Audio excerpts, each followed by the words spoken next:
How you guys doing? Doing good. How you doing? Good.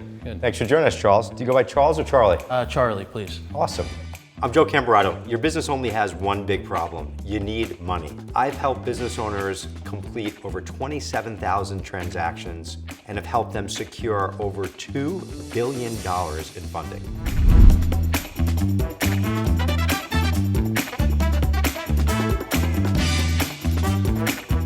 I'm Lynn Smith, national media expert and also podcast host.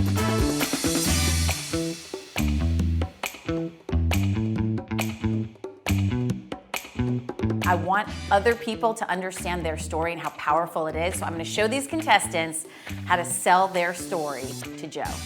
I'm Bianca D'Alessio, founder of the Masters Division at Nest Seekers International.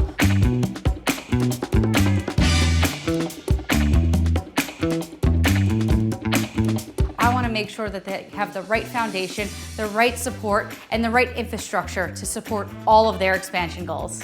Thanks for watching Fun Tank, and good luck to the contestants. Cheers.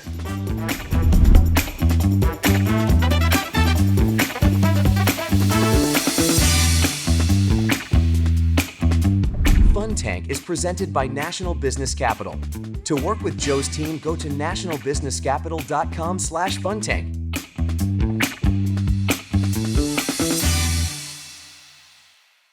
How you guys doing?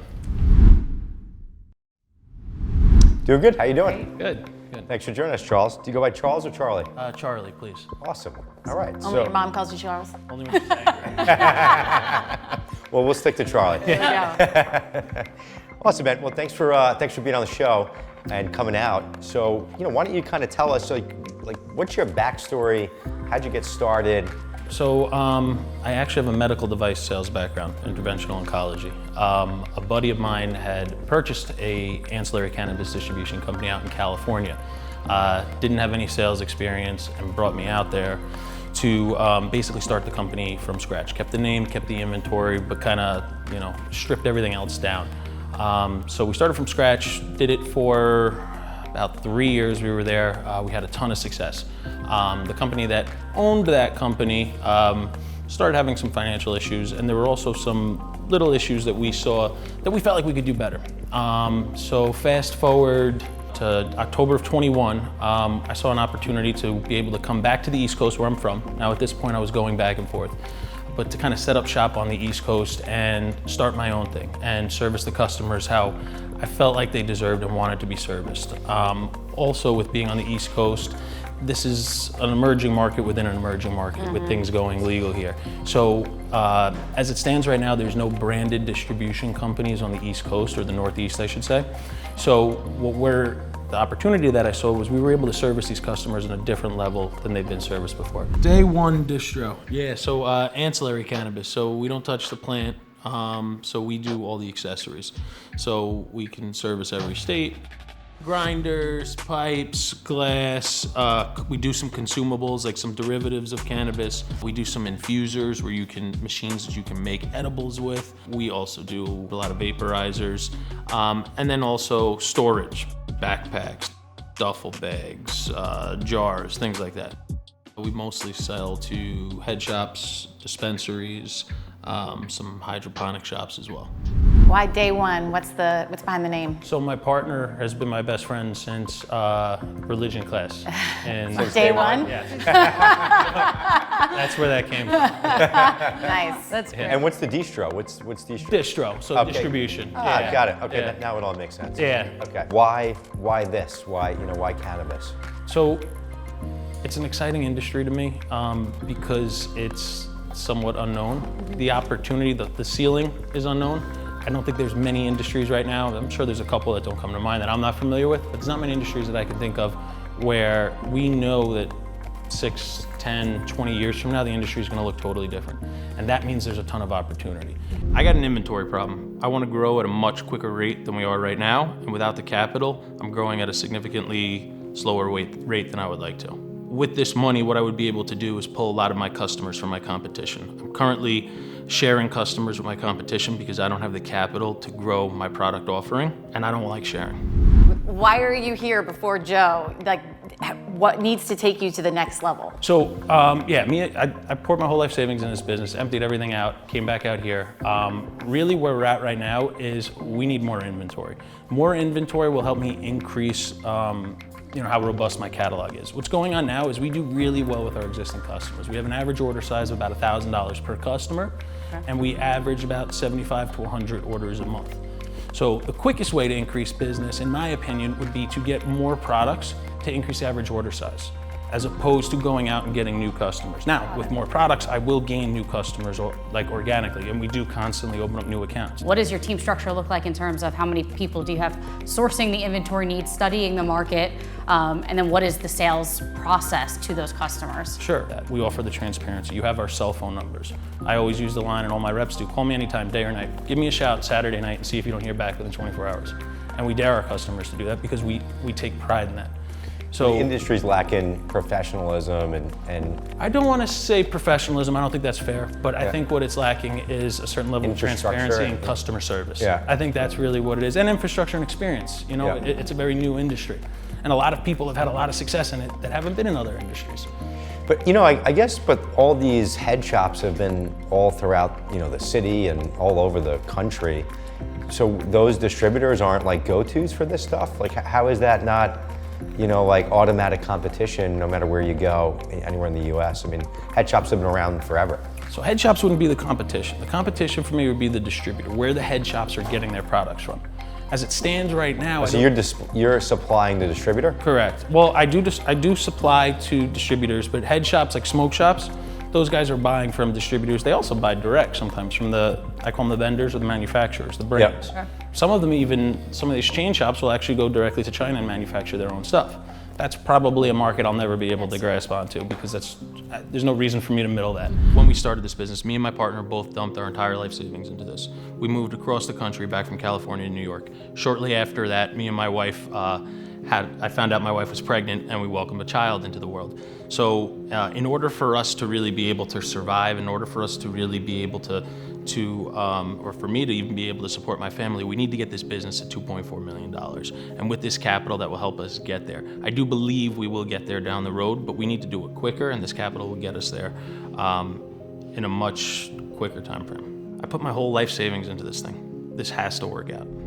What's your story here? Like, you have family, you got to be able to sell us on your story because that's what's going to get and your team. I want to know who are the people behind the brand because my wife was pregnant and I had this brand new business. A little scary. A couple sleepless nights. I had a lot less gray hairs, I'll tell you that at that point. But I found all this out, and basically, the only way to keep myself sane was this has to work, and this is going to work. And my partner is in a similar boat, a little different than me, but there was only one way. It's either this is successful or I'm in the streets. And sure, my parents would probably take me in, but most likely, that's really the only way that we look at it. There is no other option. I live, breathe, I eat this job. I've been doing it long enough, and I've done it at a successful level where I believe I have insight that a lot of people or most companies don't. I keep myself on the phone so that I'm constantly talking to customers so that I can really get a sense for what they're looking for. So how long have your 4 sales, it's you and your partner and then 4 sales reps, yes. Correct? So how long have your 4 sales reps been with you? So 2 of them have been here for about a year. Okay. To about a year and a half. We had Okay. some turnover in the beginning, but all of them I'd worked with in the past at different jobs. Okay. Awesome. Some in the cannabis ancillary industry, some Great. When I was working at gyms, another one when I was working in med device. So it's an eclectic group, but I have a great working relationship with all of them. So how do you have it set up with your 4, you said your 4 salespeople have different states? Correct. How many states are each of them covering, and where is the strongest market? Is it because of a top producing sales agent or a strong market? So so that's always the question, why, So the way it's structured is the whole country is broken up, so it does vary. There are markets that are bigger. California is significantly bigger, right? There's more people there, and they just do way more business. So I do have like a West Coast, a Midwest, a Northeast, and a Southeast. Okay. We also offer, if you don't sell our product, we'll swap it out for something else that sells. Nobody else offers that. Oh wow, that is a huge advantage. It's a very strong statement also on our part, we feel, Wow. because this stuff sells. I'm not just carrying stuff to move it and never hear from you again. So really, to me, $500,000 would give us that jump start. Well, shit, $1 million to give us that jump start. The more money, the better. We started off with a $300,000 investment, took it to $1 million in a year. So if we were able to get $1 million, we would be able to grow that money 3-4x. What do you think you're losing out on business right now on a weekly basis, monthly basis? What do you think that looks like? That's a good question. I mean, I firmly believe that $2,000 per order on an average order is a reasonable order. I've talked to a lot of my customers about their average ordering patterns, the size that they like. So really, if I'm doing 75 to 100 orders, I think I'm losing out on $1,000 an order by not having the inventory. You think you're doing 100,000 a month? I think I should be doing 200,000 a month. Is capital the only thing that's holding you up? Or where else are you getting stuck in? I believe capital is the major issue holding me up because that's our stopgap right now. We're bringing on like one product a month. There should be more. Whenever we bring on a new product, there's a spike in sales. Because of our market knowledge and experience, we know what to bring on. And we're also, because of our relationships, able to get people ready for the product drop. So more product drops would equate to more money just per order. Average order size shoots up. It'll also allow us to get more new business because, and by new business, somebody that's never worked with Day One, because we have more of a larger offering. Let's talk about the numbers. You're doing $1 million a year in sales or 1.2? Yeah, $1 million. $1 million, okay. And is there any debt in the company? About 30,000. Okay. Do you have any situations where you get big purchase orders from from decent sized distribution companies? So I do some sub-distro where I would get larger orders, and I also have some chain shops that I work with, 9, 10, 15 locations. Some of those are bulk purchase, they have their own warehouse. They would probably tell you they're a distributor, but really they're a chain shop. Some of them are, here's 9 locations, send the same thing to each, and it's 9 orders. Okay, let's talk about that. So when those orders come in, what's the size of those orders? So they can vary anywhere from 10,000 to 30,000.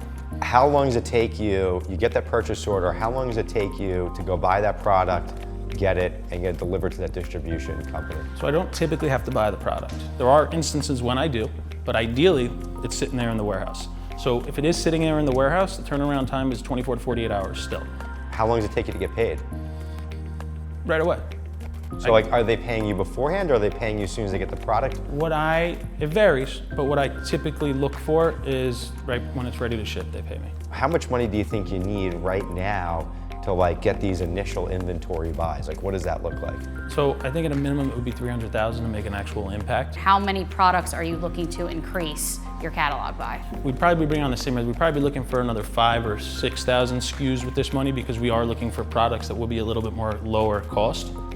So we'd be able to get more SKUs and more of each. I think we'd want to diversify the SKUs. I give you 300,000 tomorrow. How quickly do you think you would turn all that inventory? Turn all the inventory. Yep. I say we'd probably be looking at around 90 days. Okay. That was actually going to be my next question. What's like an average margin on the stuff that you're selling? 40%. Okay. Those are 35 to 40%. Those are aggressive margins. Yeah. Those are aggressive margins, which opens up a whole world of different type of, financing for yourself. Here's a few things. One is you're not selling cannabis, but you're tied to the cannabis industry, clearly, right? If you go look at your website in 3 seconds, we're all gonna get that. Yeah. Which really throws a bank out of the mix, right? Even if you grow this business and get profitable until this stuff's federally legal, banks just don't even want to get involved. But definitely getting funding from a bank is really out of the question. There'll be a lot of hoops, I'm sure. In this space. So now it puts you into this whole world of really non-bank lending, and which is really my expertise. That's how I built my business with some of the best non-bank lenders in the country. What do you guys think? I'm always going to be for the story. I'm always going to be for the story. So, the numbers, it works, it makes sense, everything that you're describing. But the fact that if he doesn't make this succeed, he's going to be on the street and he's got a kid, and he bet 100% on him and his partner. To me, that's the business decision. That's the why that money should go to him. Yeah. I'm all for the story as well. I love the partnership. I love that you're doing this with your best friend. I love that you're in a similar life situation and that you're growing and building it. I think one concern I have is with increasing that product and inventory amount is the sales team. And how do you compensate them? How do you create the right training? Because you are one person and you're about to double what you're offering, if not more than that. All right, so based on everything we went over today, you've got the margins, you've got the team in place, you've got the orders and the opportunity. Getting you 300,000 right out of the gate is going to be a real challenge. I think getting you 100 to 150,000 right now is reality and realistic based on where your sales are. But I think putting a purchase order solution in place can help get you to that 300,000 in a different way. Like, you're not going to get that cold hard cash up front, but you'll know that you'll have really a credit facility backing you, so when you get those big orders, you can execute on them. So I think we have to look at separating this and do this in a number of tranches. But I think the main thing is I look forward to working with you, helping you get new capital that you need in order to grow and scale your business. Awesome, great. And much respect to really everything that you built. I've been there. I started my company from zero out of my spare bedroom in 2007. Credit cards, all my cash, 401k, house on the line, everything. I completely get it. You know, I can feel the passion from you. And you're doing all too with having a 4-month-old, which I know is not easy in itself. So just keep doing what you're doing, man. There is a light at the end of the tunnel. Thank you so much, guys. Awesome. Thank you, man. Thanks for coming on the show. Thank you. Good luck to you. Oh, good luck. Thank you very much. Awesome job. Keep doing what you're doing, Charlie. Thank you. All right, be well. So I went in there for 300. I was only able to get 150, but Joe also offered a couple of different options in regards to kind of making up for that missed dollar amount. And I think based on what Joe had said, it made a lot of sense, and it will really help us capture a lot of that market share that we've kind of been going after. Well, I think what this is going to allow us to do, this funding, is going to allow us to kind of diversify our catalog so that we're really going to be able to take the next step forward in regards to servicing our customers and getting into different territories that we haven't been able to in the past. You know, it really kind of helps us take the next step forward and gives us a clear path on how we're going to do so, as opposed to having multiple balls in the air and trying to figure out different ways to do it. And sometimes, you know, maybe not the best way because we didn't have the funding. So now that we do, that'll really allow us to take our best foot forward. I think my family will be super excited, and I can't wait to tell them. I'm like such an empath. Like that, even just the name, Day One Distro. Like when you hear everything about what this guy has in the skin in the game. I always love entrepreneurs that have their life into it, not ones that stumbled upon something or, you know, Yeah, let's just try this. someone just let's gave try them that. some money Yeah. and they don't have any real skin in the game. And there's no skin in the game, like, where's the commitment, you know? Because the reality is, in the first 5 to 7 years, it's relentless. And if you don't have your fucking skin in the game, it's just easy to be out. Like, you're gonna walk. And that's the only reason why I kept going with it. I had everything into it, which kind of forces you to keep going. You have no other choice. You know, there's no other option. It's either option. you walk away. And when you have your whole family on the line Yeah, too, there yeah. is no option. What's also interesting when businesses have like the best opportunity to grow is actually when they need the most amount of money. So like the more and the more he's going to do, the more access to capital he's going to need. So that's why it's not just like a one and done with him. It's going to be like, hey, let's work with you ongoing, and we've helped a lot of other business owners scale their businesses as well. That's great. Smart. Awesome. Great. But I'm a big fan. I'm a big fan of his passion and all that he's got into it, and he's committed. So happy to help support his growth. That's so great. Very exciting. Awesome. Good stuff. Good stuff.